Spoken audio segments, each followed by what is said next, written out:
구티비 월드와이드입니다.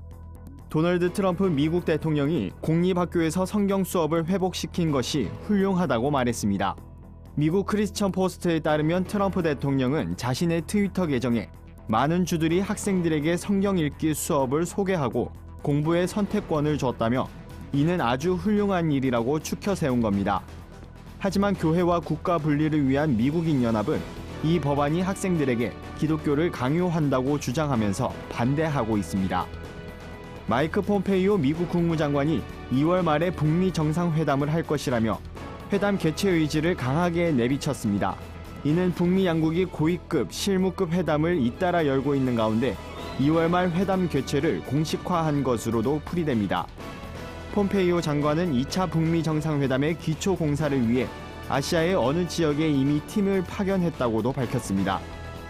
그러면서 그 팀이 현재 회담의 토대를 놓기 위해 길을 이끌고 있다며 그 토대가 한반도의 비핵화뿐 아니라 북한 사람들의 더 밝은 미래를 위한 길로 나아가기 위한 실질적이고 추가적인 조치가 되기를 희망하고 있다고 덧붙였습니다. 미국이 북한에 보낸 원비어 소송 관련 판결문을 북한이 되돌려 보낸 것으로 알려졌습니다. 미국 현지 언론에 따르면 판결문은 국제 우편 서비스를 통해 평양에 소재한 북한 외무성에 배송을 시도했으나 곧바로 반송 처리됐습니다. 앞서 원비어의 부모는 북한 정권을 상대로 민사소송을 제기했고 미국 법원은 북한이 원비어 유가족에게 5억 113만 달러, 우리 돈 약 5,610억 원을 배상하라고 판결한 바 있습니다. 북한은 과거에도 외무성으로 배달된 미국 법원 문서를 돌려보낸 전력이 있습니다. 중국 정부가 외교부 2인자 자리에 외교 경험이 없는 공산당 간부를 임명했습니다. 이는 외교부에 대한 당의 장악력을 높이기 위한 것으로 보인다고 홍콩 사우스 차이나 모닝포스트가 보도했습니다. 이 언론에 따르면 외교부 당위원회 서기는 왕이 외교 담당 국무위원 겸 외교부장에 이은 막중한 자리로 정통 외교관 출신도 아닐 뿐더러 외교 경험도 없는 당 간부가 임명된 것은 전례가 없는 일입니다.